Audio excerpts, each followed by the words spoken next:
مبارک جلوہ گر ہوتا ہے، جنت کے 8 دروازے کھول دیے جاتے ہیں، جہنم کے دروازے بند کر دیے جاتے ہیں اور شیاطین جکڑ دیے جاتے ہیں۔ اللہ جل شانہ اس موسم رحمت میں خاص عنایات اپنے بندوں پہ فرماتا ہے۔ ایک نفل ادا کرنے سے فرض ادا کرنے کا ثواب ملتا ہے اور ایک فرض ادا کرنے سے 70 فرائض ادا کرنے کا ثواب ملتا ہے۔ اسی طرح راہ خدا میں 1 روپیہ دو گے تو 70 روپے خرچ کرنے کا ثواب ملے گا۔ اسی طرح باقی نیکیاں بھی جتنی بھی ہم کرتے ہیں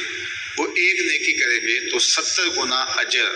ماہ صیام میں ہمیں نصیب ہوتا ہے۔ اس لیے اہل ایمان کا یہ طریقہ ہے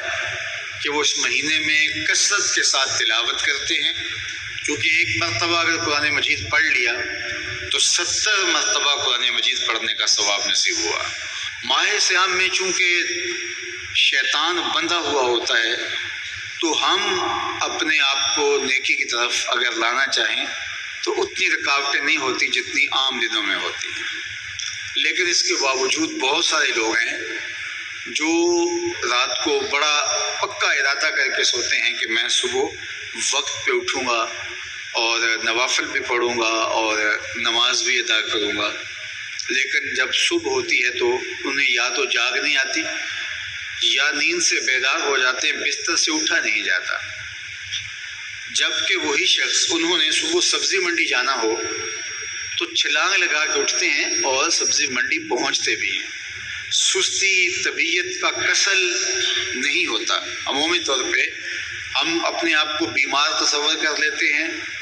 اور سستی اور کسل کا نام دے کر کے، بہانہ دے کر کے ہم کہتے ہیں کہ بس کیا کریں، ہم کو ارادہ کرتے ہیں روز لیکن ہم سے اٹھا نہیں جاتا، بس طبیعت اس طرح کی ہے، کسل ہے، سستی ہے۔ یہ بات ذہن میں رکھیے گا کہ ارادہ کرنے کے باوجود بھی صبح جب ہم اٹھ نہیں پاتے یا کوئی بھی نیکی کا کام ہم کرنے کا ارادہ کرتے ہیں تو ارادہ کرنے کے باوجود ارادہ ہی رہ جاتا ہے، ہم کر نہیں پاتے، تو اس کا سبب یہ ہوتا ہے کہ بہت سارے ہم گناہ کر چکے ہیں اور ان گناہوں کی وجہ سے ہم نیکی کی توفیق نہیں پاتے۔ حضرت حسن بصری رضی اللہ تعالی عنہ نے یہی وجہ اس کی بیان فرمائی ہے، تو اس کا بہترین طریقہ یہ ہے کہ توبہ کی جائے اور توبہ بھی سچے دل سے کی جائے، رو رو کے اللہ سے گناہوں کی معافی مانگی جائے، اور سچے دل سے جب توبہ کی جائے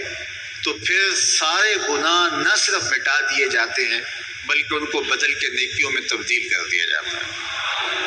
تو ماہ صیام کے اندر پختہ عزم کریں اور اس عزم کو عمل کی شکل دینے کے لیے سچی توبہ کریں کہ ہمارا یہ رمضان اس طرح سے گزرے، یہ مہینہ اس طرح سے بسر ہو کہ ہم اس مہینے میں اللہ تعالیٰ کی قربت حاصل کر لیں، ہم گناہوں سے پاک ہو جائیں اور ہم جو ثمرات ہیں، جو فوائد ہیں اس مہینے کے، وہ ہم سمیٹ سکیں۔ تو یہ وہ مہینہ ہے جس کے انتظار میں میرے اور آپ کے آقا و مولا اپنی آنکھیں لگائے ہوتے تھے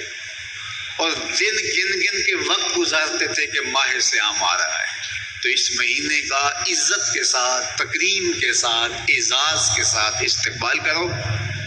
اور اس کو پلکوں پہ بٹھاؤ، اس کو دل پہ بٹھاؤ۔ اس مہینے کی تکریم یہ ہے کہ اس میں ہر برا کام چھوڑ دیا جائے۔ اگر کوئی شخص برا کام نہیں چھوڑتا اور روزے رکھتا ہے تو میرے اور آپ کے آقا و مولا کا ایک فرمان سن لیجئے، من لم یدع قول الزور والعمل به فلیس للہ حاجۃ فی ان یدع طعامہ و شرابہ۔ فرمایا کہ جو جھوٹ اور برے کام نہیں چھوڑتا اس کے بھوکا اور پیاسا رہنے کی اللہ کو کوئی ضرورت نہیں ہے۔ تو روزہ خوراک بچاؤ مہم نہیں ہے جو چلائی جاتی ہے، بلکہ یہ تزکیہ نفس کا موسم ہے، باطن کی صفائی کا موسم ہے، اور باطن کی صفائی نہیں ہوتی جب تک ہم کوشش کریں۔ آپ کے بدن پہ بہت ساری میل چڑھی ہوئی ہے اور جمی ہوئی ہے بدن کے ایک عضو پہ میل، تو آپ پانی میں چھلانگ لگا کے باہر بھی آ جاتے ہیں تو میل نہیں اترتی، چلو کچھ نہ کچھ فرق تو ضرور پڑ جاتا ہے لیکن میل نہیں اترے گی۔ میل کب اترے گی؟ جب آپ اپنے بدن کو مل مل کے اس کے اوپر صابن لگا کر کے اچھی طرح سے اس کو جب اتاریں گے محنت کوشش سے تو پھر آپ کا بدن مہک جائے گا، ہلکا پھلکا ہو جائے گا، میل اتر جائے گی۔ یہ موسم رحمت ہے، اللہ کی رحمتوں کا می برسے گا، اس سے کچھ نہ کچھ فائدہ تو ہوگا ہی، لیکن حقیقی فائدہ وہی حاصل کرے گا جو اپنے گناہوں کو مل مل کے دھوئے گا اور اپنے آپ کو صاف کرنے کی کوشش کرے گا۔ تو اپنے من کے میل اتارنے ہیں، اپنے باطن کے میل اتارنے ہیں، اپنے اعمال کی درستگی کی کوشش کرنی ہے۔ صلاۃ التراویح مسجد میں نہیں آ سکتے تو گھروں میں پڑھ لیجئے، جس طرح بڑی عمر والے لوگوں کو، بیمار لوگوں کو کہا گیا کہ آپ گھروں میں پڑھ لیں، بچوں کو کہا گیا، لیکن چھوڑیے گا نا، یہ رمضان المبارک کا خاص عمل ہے۔ آج کل دین بیزار طبقہ مختلف جگہوں پہ بیٹھ کے مسجد پر، مدرسے پر، تراویح پر، ان چیزوں پر تبصرہ کر رہا ہے اور اتنا ہلکا ثابت کرنا چاہ رہا ہے ان امور کو جس طرح یہ چیزیں ہوتی کچھ نہیں ہیں، جبکہ ماہ صیام کے قیام پر میرے اور آپ کے آقا مولا نے بشارت دیتے ہوئے فرمایا من قام رمضان ایمانا و احتسابا غفر له ما تقدم من ذنبہ، جس نے رمضان المبارک کی راتوں میں قیام کیا